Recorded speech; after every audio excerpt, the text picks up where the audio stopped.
అందరికీ నమస్కారం. నిన్న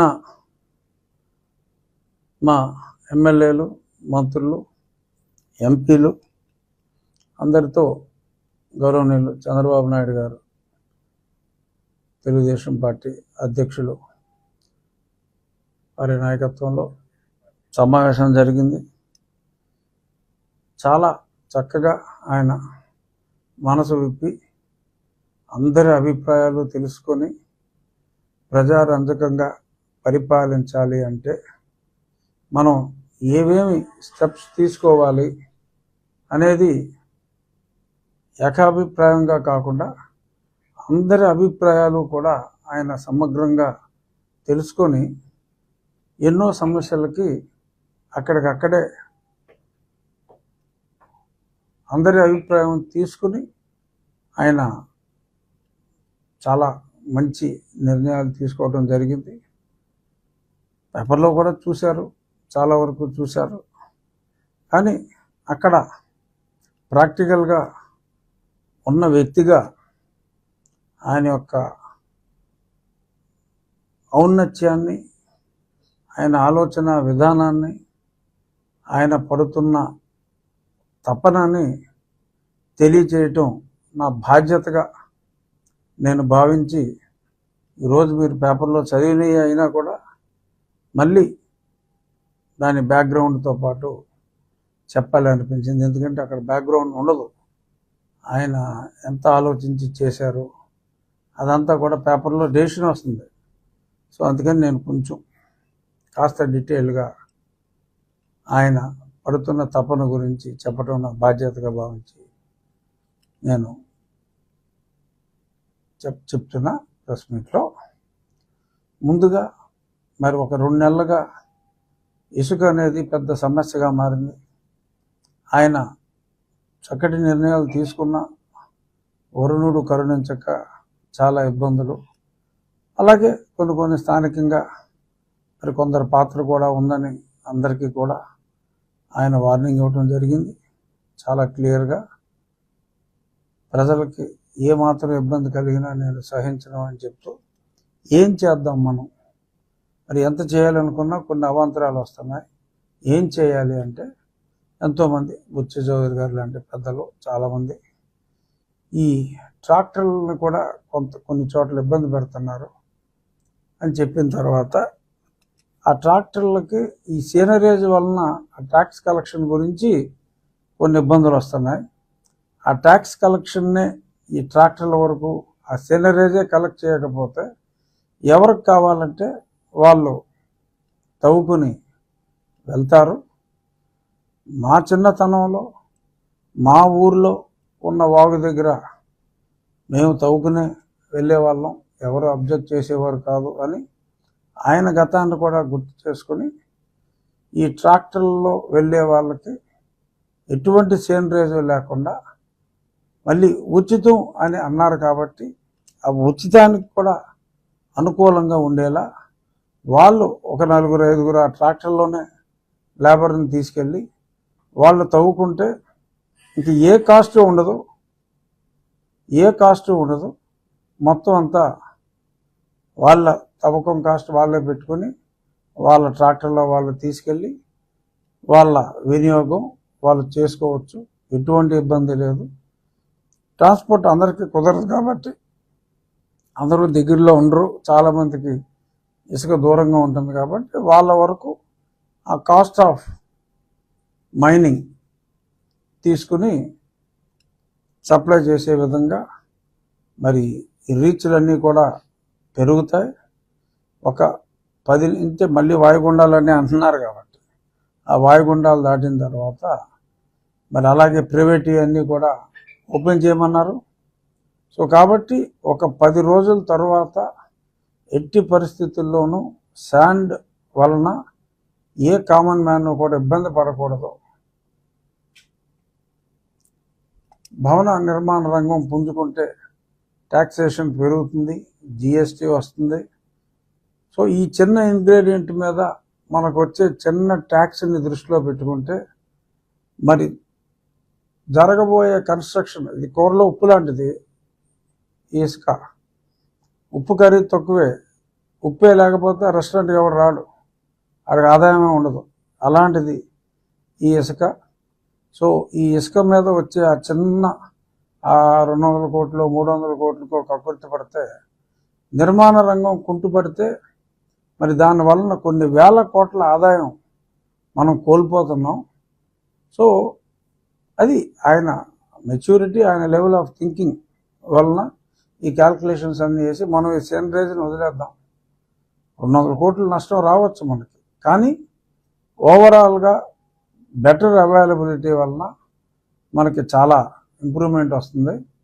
అలాగే కొద్దిమంది ఎమ్మెల్యేలు చాలా చీకట్లో అక్రమంగా ఆ బెంగళూరుకి మెడ్రాస్కి తరలిస్తున్నారంటే అక్కడ చెక్ పోస్టుల్ని పకడ్బందీ చేసి 6 నెలల్లో ఆ వెహికల్ పర్మనెంట్ సీజు, 6 నెలల్లో ఆపరేటర్స్ కూడా జైలు నుంచి బయటికి రాకుండా కఠిన శిక్షలు విధించేలాగా చర్యలు తీసుకోమని చెప్పి కూడా చెప్పారు.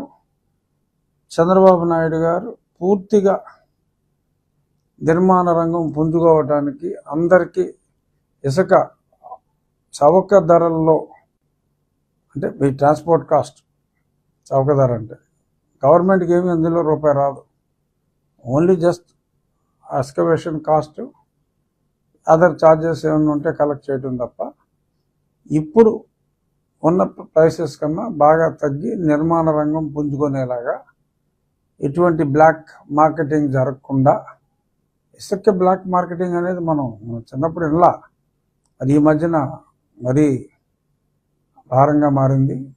సో దాన్ని ప్రజల అభిప్రాయం, అంటే ఎమ్మెల్యేల ద్వారా ప్రజల అభిప్రాయాన్ని తెలుసుకొని ప్రభుత్వం సైడ్ నుంచి ఆయన ఎంత చెయ్యాలి అనుకున్నా జరుగుతున్న ఇబ్బందుల గురించి కూడా అందరినీ అడిగి ఒక స్కూల్ స్టూడెంట్ లాగా ఆయన తెలుసుకొని అందరి అభిప్రాయాలని క్రోడీకరించి ఆయన ఆ డెసిషన్ తీసుకున్నారు. Hats off to him. త్వరలో రాబోయే 10 రోజుల తర్వాత ఎక్కడైనా మా రాజకీయ నాయకులు తప్పు చేసినా, ఎవరు తప్పు చేసినా వాళ్ళని కూడా నేను ఉపేక్షించను అని చెప్పి వార్నింగ్ ఇచ్చి, అటు బ్లాక్ మార్కెటింగ్, ఇటు తవకో ఇంప్రూవ్మెంట్కి అన్నిటికీ కూడా సొల్యూషన్ చెప్పి ఇక నేను ఖచ్చితంగా చెప్పగలను. నేను కూడా గతంలో 1-2 ఇంటర్వ్యూలో అన్నా, ప్రభుత్వానికి ఎన్ని మార్కులు ఇస్తారంటే ఖచ్చితంగా 80 మార్కులు, 100కి 100 ఇవ్వాలి. కానీ శాండ్ విషయంలో వర్షాభావం వలన కానీ ఏదైనా మరి కొన్ని ఇబ్బందులు ప్రజలు ఫేస్ చేస్తున్నారు అని చెప్పడం జరిగింది. ఖచ్చితంగా రాబోయే వర్షాలు ఆగిన ఒక వారం రోజుల తర్వాత నాకు ఇసుక దొరకట్లేదు అని మాట్లాడే వాళ్ళు ఆంధ్ర రాష్ట్రంలో ఉండరు అని నేను ఖచ్చితంగా చెప్పగలను. ఇక పార్టీ సభ్యత్వం అదొక ఇంపార్టెంట్ టాపిక్. మరి పార్టీ సభ్యత్వం కూడా మరి చాలామంది 100 రూపాయల కన్నా కొంచెం పెంచుదాం, వేరే పార్టీ వాళ్ళు 500 రూపాయలు చేశారు అన్నప్పటికీ కూడా లేదు, ఆ 100 రూపాయలకే ఉంచి ఇన్సూరెన్స్ మటుకు 5 లక్షల రూపాయల వరకు ఇన్సూరెన్సు. ఆ తర్వాత ఎంతోమంది ఎమ్మెల్యేలు నాతో సహా మట్టి ఖర్చుల ఇంపార్టెన్స్ గురించి కూడా చెప్పడం జరిగింది. పుట్టిన ప్రతివాడు మరణించక తప్పదు. ఆ ఆఖరి ప్రయాణం కొంచెం చక్కగా జరగాలని ఎవరైనా కోరుకుంటారు. మన హిందువులు ఆత్మ అనే కాన్సెప్ట్ని మనం నమ్ముతాం. సో మరి వెళ్ళిపోయేటప్పుడు మన ఆత్మశాంతి ఉండాలి అంటే కొంచెం మనకి మృత్యువు తదుపరి కార్యక్రమాలు సక్రమంగా జరగాలని కోరుకుంటారు. మరి పేదవాళ్ళు అయితే మరి సక్రమంగా చేయలేరు. అందుకని పార్టీ సభ్యత్వం ఉన్నవారు ఎవరైనా మరణిస్తే వారికి మట్టి ఖర్చుల నిమిత్తం 10,000 రూపాయలు. అలాగే ఆ సందర్భంగా నేను కూడా ముఖ్యమంత్రి గారిని అభ్యర్థించింది ఏమిటంటే, చాలా ఊళ్ళలో ఒకప్పుడు శ్మశానానికి లీస్ట్ ప్రయారిటీ ఇచ్చేవారు. ఇప్పుడు అవేర్నెస్ బాగా పెరిగి మరి హైదరాబాద్లో మహాప్రస్థానం నా స్నేహితుడు సురేష్ చేశాడు అద్భుతంగా. అలాగే చాలా చోట్ల తెలంగాణలో వచ్చింది, రాజమండ్రిలో కొద్దిమంది బాగా చేశారు. ఆ కాన్సెప్ట్లో ఊళ్ళో వాళ్ళని కూడా మనం ప్రోత్సహించి ప్రభుత్వం సపోర్ట్ చేస్తే ఆ శ్మశానాలు బతుకున్నప్పుడు మనకి ఎలాగైతే ప్రశాంతమైన ప్రదేశాలు ఉండాలో ఆ కర్మకాండ చేయడానికి కూడా ఒక అనువైన వాతావరణం అక్కడ ఉండాలి అనే విధంగా చేస్తే బాగుంటుందంటే తక్షణం ముఖ్యమంత్రి గారు చాలా పాజిటివ్గా స్పందించి అది కూడా కన్సిడర్ చేసి బాగా చేద్దామమ్మా, అన్ని గ్రామాల్లో కూడా అక్కడ సక్రమంగా ఆ క్రతువు నిర్వహించడానికి, ఆ పూజలు చేయడానికి అనువైన వాతావరణం తప్పకుండా చేద్దామని చెప్పి దానికి కూడా ఆయన ఇన్సూరెన్స్ ఇవ్వడం జరిగింది. నా నియోజకవర్గం వరకు వచ్చేటప్పటికి చాలా చోట్ల నేను ఎంపీగా ఉన్నప్పుడు కూడా ఆల్మోస్ట్ హైయెస్ట్ శ్మశానాలు శాంక్షన్ చేసింది నేనే. ఇప్పుడు కూడా ప్రతి గ్రామంలో కూడా ఏదైనా రోడ్డు సమస్య ఉన్నా, పూడికి సమస్య ఉన్నా, కొన్ని చోట్ల కొత్తగా మళ్ళీ ఆ ఫర్నెస్లు, ఆ కాల్చే ప్రదేశాలు కట్టాలి అన్నా మరి ఆ గ్రామస్తుల సహకారంతో, ప్రిడామినెంట్లీ గ్రామస్తుల సహకారం, వాళ్ళ సహకారంతో నా మిత్రుడు Srinivas Varma MP LADS or నేను కలెక్ట్ చేసిన ఫండ్ నుంచి కానీ చాలా చోట్ల శ్మశానానికి టాప్ ప్రయారిటీ ఇవ్వటం జరుగుతుంది. అందులో ప్రభుత్వాన్ని పెద్దగా ఆబ్లిగేట్ చేసేది ఉండదు, కానీ ఆ కోఆపరేషన్ అనేది, ప్రభుత్వ కోఆపరేషన్ చాలా అవసరం. సో ఆ శ్మశానాలను కూడా మనం ఆ మహాప్రస్థానం లాంటి, అంటే ఆ లెవెల్లో చేయలేము ప్రతి గ్రామంలో, కానీ దాన్ని ఒక స్ఫూర్తిగా తీసుకుని మనం ముందుకు వెళ్దామని చెప్పి ఆ విషయం కూడా ముఖ్యమంత్రి గారు ఆయన సమ్మతిని తెలియజేశారు. అది నిజంగా చాలా గొప్ప విషయం. అలాగే మనందరికీ ఆరాధ్య దైవం తిరుపతి వెంకటేశ్వర స్వామి, మరి పార్టీ కోసం కష్టపడిన వాళ్ళు ఉన్నారు. అలాగే నియోజకవర్గంలో ఓట్లేసిన వాళ్ళందరూ, నియోజకవర్గంలో ఉన్న వాళ్ళందరూ పార్టీలకు అతీతంగా కూడా మరి వాళ్ళకి ఎమ్మెల్యేలుగా సేవ చేయవలసిన బాధ్యత ఉంది. సో ఇప్పుడున్న వారానికి 4 రోజులు ఇచ్చే ఆ ఉత్తరాలని 6 రోజులకి పెంచమని నాతో సహా ఎంతోమంది ఎమ్మెల్యేలు అందరూ కూడా ముఖ్యమంత్రి గారిని కోరుకోవడం జరిగింది. భక్తులకు ఇబ్బంది లేకుండా ఉండాలి అని, భక్తులకు ఎటువంటి ఇబ్బంది రాకుండా ఉండాలనేది ఆయన ఫస్ట్ ప్రయారిటీ. అలాగే మన ద్వారా వెళ్ళిన వాళ్ళైనా కూడా ఆ భక్తులే ఎటువంటి అంతరాయం లేకుండా సుపదం ఆ 300 రూపాయల టికెట్లు రోజుకి ప్రతి ఎమ్మెల్యే ఒక 6గురికి వారానికి 6 రోజుల పాటు. అలాగే బ్రేక్ దర్శనానికి 4 రోజుల పాటు ఇస్తున్నారు. దాన్ని వైసీపీ ప్రభుత్వం ఉన్నప్పుడు వైసీపీ ఎమ్మెల్యేలకి 7 రోజులు ఇచ్చేవారు, 10 మందికి ఇచ్చేవారు. అటు భక్తుల్ని దృష్టిలో పెట్టుకుని, ఇటు మా నియోజకవర్గాల్లో అంటే ఎమ్మెల్యేల నియోజకవర్గాల్లో ఉన్న భక్తుల ఆకాంక్షని దృష్టిలో పెట్టుకుని ఆ బ్యాలెన్స్ చేస్తూ 6 రోజుల పాటు 6గురికి ప్రతిరోజు 6గురికి దర్శనం, బ్రేక్ దర్శనం. అలాగే ఇంకొక 6గురికి ఆ 300 రూపాయల సుపదం దర్శనం. 300 రూపాయల దర్శనం వల్ల ఎవరికి ఇబ్బంది ఏమి ఉండదు. ఎందుకంటే ఒక పర్టికులర్ స్లాట్లో ఆ మెయిన్ లైన్లో కలుస్తారు. అది కొన్ని వేల మందికి ఇచ్చేదే అది. సో ఆ ప్రయారిటీ కూడా ఇవ్వమని రిక్వెస్ట్ చేస్తే ఆయన అటు తిరుపతిలో ఈ ఫెసిలిటీ లేకుండా వచ్చే వాళ్ళకి ఎటువంటి ఇబ్బంది కలగకుండా వాళ్ళ సౌకర్యాలను పెంచుతూ ఈ అభ్యర్థనను కూడా కన్సిడర్ చేసేలాగా 1-2 రోజుల్లో బహుశా ఆర్డర్స్ వస్తాయి. అది కూడా కన్సిడర్ చేశారు. ఇంకా నీటి సంఘాలు గత ప్రభుత్వంలో ఉన్నప్పుడు అటు నీటి సంఘాలకి ఎన్నికలే లేవు, ఎంపికలు లేవు, ఎన్నికలు లేవు. అసలు ఆ మొత్తం ఆ కెనాల్ సిస్టమ్ని, డ్రైనేజ్ సిస్టమ్ని పూర్తిగా గాలికి వదిలేశారు. అస్తవ్యస్తం అయిపోయింది. ₹1 ఖర్చు పెట్టల. ఇప్పుడు మళ్ళీ ప్రభుత్వం ఆ నీటి సంఘాల నోటిఫికేషన్ కూడా వచ్చింది. ఒక నెక్స్ట్ 40 రోజుల్లో ఆ నీటి సంఘాల ఏర్పాటు అంతా కూడా కంప్లీట్ అయితే వ్యవసాయానికి సరైన పీట వేసినట్టుగా ఉంటుంది. మా నియోజకవర్గానికి వచ్చేటప్పటికి మేము కొంచెం ముందే మేల్కొని మా కెనాల్స్ కానీ డ్రైన్లు కానీ యుద్ధ ప్రాతిపదికన పనిచేసుకుంటూ వెళ్ళటం మొదలెట్టాం. రేపు ఈ నీటి సంఘాలు కూడా వచ్చిన తర్వాత ఆల్రెడీ కొంత ప్రభుత్వం కూడా కొన్ని నిధులు కూడా మరి 5 సంవత్సరాలు వదిలేసిన దాన్ని ఇమీడియట్గా చేయటానికి కొంత నిధులు కూడా ప్రభుత్వం కూడా సమకూరుస్తామని చెప్పారు. అది ఇంకా రిలీజ్ అవ్వాలి. ఈలోపు నీటి సంఘాల ఎలక్షన్ కూడా అయిపోతే వ్యవసాయానికి కూడా టాప్ ప్రయారిటీ ఇచ్చినట్టుగా అవుతుంది. ఆ విషయంలో కూడా ముఖ్యమంత్రి గారు అందరి అభిప్రాయాలని తీసుకుని ముందుకెళ్ళటం జరిగింది. ఇలా కోఆపరేటివ్ బ్యాంకింగ్ వ్యవస్థ కూడా ఇబ్బందుల్లో ఉంది. మరి ఎన్నికలు కూడా అసలు గత ప్రభుత్వం ఉన్నప్పుడు అసలు ఎన్నికలు లేకుండానే జరిపారు.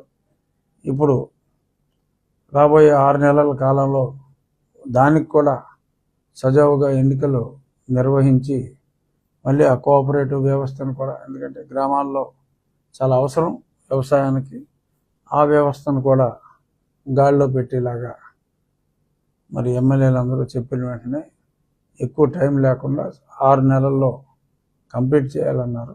ఇలా ఎన్నో విషయాలు ఆయన మరి గత ప్రభుత్వాల్లో ముఖ్యమంత్రిని ఎమ్మెల్యేలు కలవాలంటే మరి ఎప్పుడు అసలు జగన్మోహన్ రెడ్డి గారిని చూడని ఎమ్మెల్యేలు కూడా, ఆయన మాట్లాడిన ఎమ్మెల్యేలు కూడా మరి 70-80 మంది ఉండేవారని చెప్పుకునేవారు. ఇప్పుడు ఆ పరిస్థితి లేదు. అందరి అభిప్రాయాలు కూడా ముఖ్యమంత్రి గారు కనుక్కొని, నేను ఇంకా 3 నెలలకు ఒకసారైనా మీరు ఇలాంటి సమీక్షా సమావేశాలు నిర్వహిస్తే బాగుంటుందంటే, 3 నెలలు కాదమ్మా, నేను ప్రతి నెల కలవాలనుకుంటున్నాను అని చెప్పడం జరిగింది. డెఫినెట్గా అంత ఫ్రీక్వెంట్గా కలిసినప్పుడు ఎలాగో మేము ప్రజలతోటి రెగ్యులర్గా ఉంటాం కాబట్టి ఆ సమస్యలన్నింటినీ బ్రాడర్ యాంగిల్లో ముఖ్యమంత్రి గారికి ప్రజెంట్ చేస్తే సమకాలీన సమస్యలన్నీ ఆయనకి అర్థమవుతాయి. అర్థం చేసుకునే ప్రయత్నంలోనే ఆయన ఉండి ప్రజాభిప్రాయానికి అనుగుణంగా మరి ఎటువంటి పాలన చేయాలి అనేది మరి ఆయన పనితీరు అద్భుతం. అలాగే ఇదే హుషారుగా 2029 ఆ రాబోయే ఎలక్షన్స్లో కూడా ఇంతే ఉత్సాహంతో పనిచేస్తానని చెప్పి మరి ఆయన చూసిన తర్వాత మా అందరికీ కూడా మరి ఆయనతో పాటు పనిచేయగలగాలి అంటే మరి డెఫినెట్గా మేము ఆ రేంజ్లో ఎవరో పని చేయలేకపోవచ్చు, బట్ డెఫినెట్గా పని చేయాలి అనే ఆ సంకల్పం కూడా ఎమ్మెల్యేలు అందరిలో కూడా మరి ఆయన కలిగించారు. ఆ క్యాడర్కి ఉన్న ప్రయారిటీ గురించి ఆయన ఎంత కన్సర్న్ ఉంది క్యాడర్కి అన్నది కూడా ఆయన ఒక మోటివేషనల్గా కూడా చెప్పడం జరిగింది.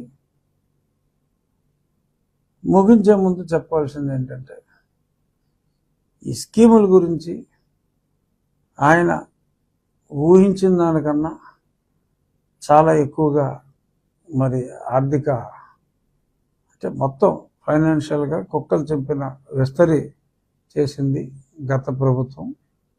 ఎన్నో చేయాలని ఉంది, అన్నీ చేస్తారు, కానీ ఒకదాని తర్వాత ఒకటి ఆ సూపర్ 6 రేపు నవంబర్లో ఈ 3 ఉచిత సిలిండర్లు అన్నది స్టార్ట్ చేస్తారు. అలా ఆ తర్వాత 1500 బస్సులు ఆర్డర్ ఇచ్చారు, ఆ బస్సులు రావాలి.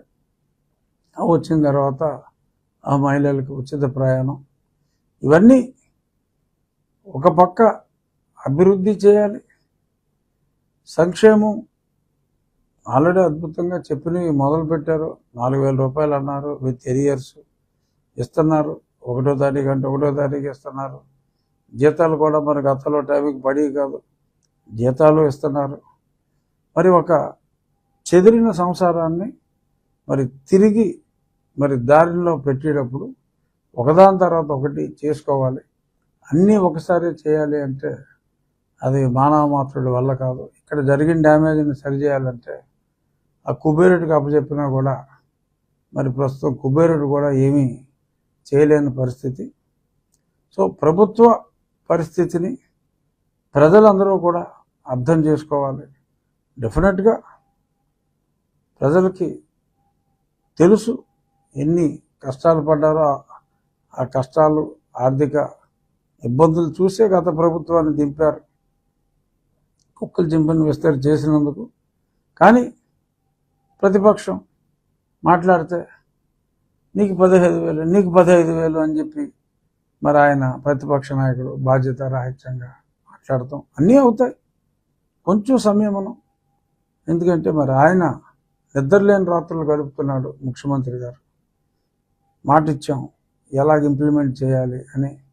లక్కీగా కేంద్రంతో సఖ్యతగా ఉండి మరి ఇప్పుడు కూటమి విజయం సాధించింది కాబట్టి ఏ రకంగా మన విభజన హామీల నుంచి ఏ రకంగా రాబట్టాలి, ఎంత ఎక్కువ రాబట్టగలం అనే దాని మీద ఆయన కూలంకషంగా అధ్యయనం చేసి కేంద్రంతో ఉన్న సహకారంతో మ్యాక్సిమం నిధుల్ని సాధిస్తారు. అలాగే ఈ అభివృద్ధి జరిగే కొద్దీ ఆదాయం మనకు ఆటోమేటిక్గా పెరుగుతుంది.